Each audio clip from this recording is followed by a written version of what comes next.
Okay, so this is question 3. So looking here, solve the equation x plus 2 is equal to x minus 13. So this is the modulus, or the absolute value. And again, two methods that should be coming into your head is I square both sides, or I can also use the plus and minus sign. And again, here why I wouldn't use the plus and minus sign and why I square both sides is because there's actually two parts. If there was just one part on one side, I would be happy enough to use the plus and minus sign. But because there's two parts on both sides, I just find it a little bit easier to use the square both sides in this case. So that's what I'm going to use. So just square both sides. And again, please be careful squaring out. So again, what squaring means, so your squaring gets rid of the absolute values, okay? And what squaring means is just is that entity multiplied by itself. First number, second bracket. Second number, second bracket. And again, please be careful with squaring out. It's not incredibly hard to do, but just make sure you're correct. And again, x squared minus 13x minus 13x plus 169. And then you have x squared and x squared are going to subtract. So you're left with x squared plus 4x plus 4 equals x squared minus 26x plus 169. And again, as I said, they'll subtract. 4x plus 26x is equal to 30x is equal to 169 minus 4, which is 165. Excuse me.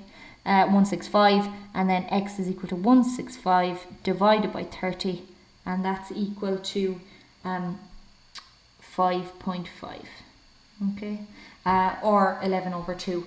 And just make sure with these questions that you verify, okay? I'm not going to do it right now, but what verifying means is just subbing back in your 5.5, that'll give you 7.5.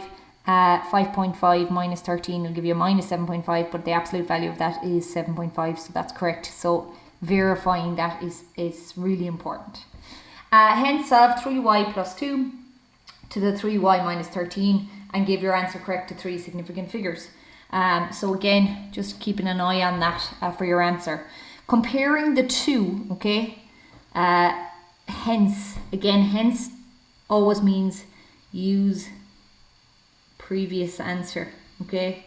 Now again, it's not that you 100% have to, but they're giving you a hint that it helps, okay. So hence solve. So if we look at the two equations, they're very similar. The only thing that's different is the x and the 3 to the power of y. So comparing that, then we know that x is 5.5, so I'm just going to use 5.5 is equal to 3 to the y, and then hence log, because my variable is in the power, I know I have to use logs to solve it.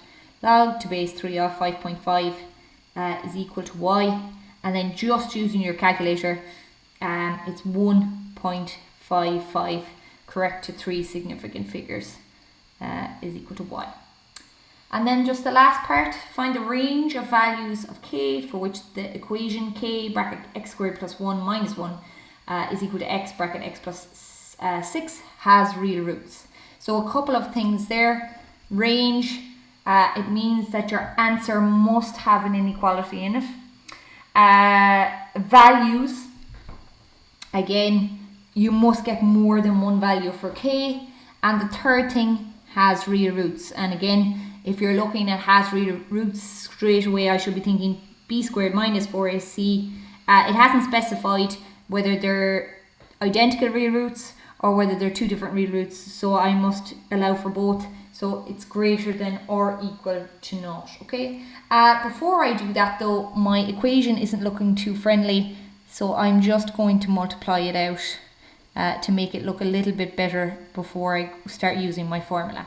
So I've got kx squared plus k minus 1 is equal to x squared plus 6x, okay? Putting my x squareds together, I've got kx squared minus x squared plus k minus 1 So I'm going to bring across the minus 6x plus k minus 1 is equal to 0. So again, I'll take my k minus 1 outside here on my x squared, my minus 6x, and then I've got plus k minus 1. And again, my 3 parts there, that's my a, my b is minus 6. Again, sorry if they look very similar.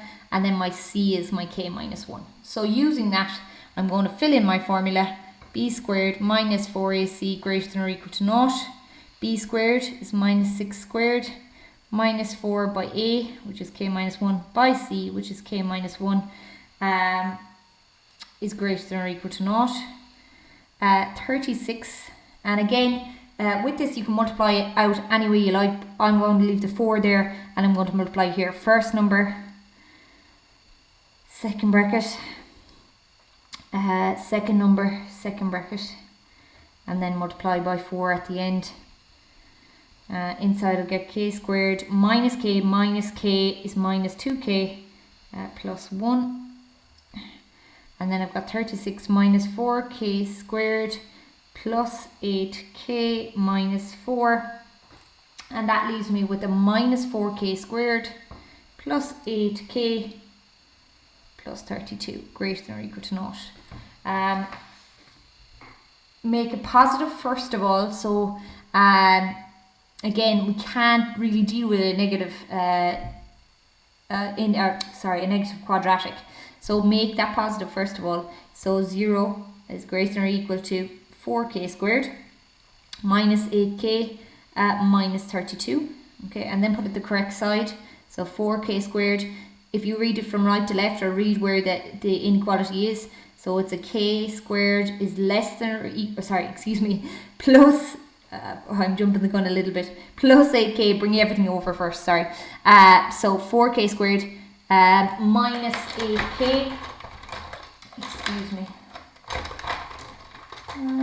Yep, sorry. So I just want to get the inequality on the right side, sorry. So you have brought it over already. So 4k squared minus 8k minus 32. And then what you're doing is you're reading from where the k is. So that's less than or equal to 0, okay? The inequality as it is, we always bring it back and we try and solve it. So that's how we solve a quadratic inequality, if you remember. But before I do that, just to make it a little bit easier for myself, I'm just going to divide across by 4.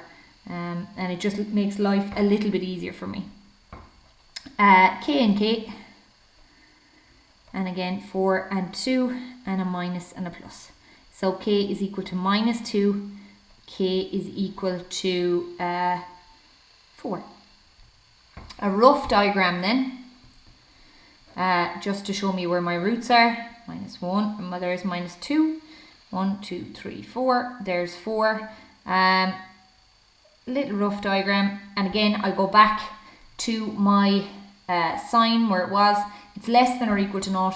So that's talking about everything underneath here. And so it's between minus 2 and 4. So minus 2, again, my sign is less than or equal to k, less than or equal to 4. And again, I have 2 values. My answer is a range and has real roots. So it's b squared minus 4ac greater than or equal to 0.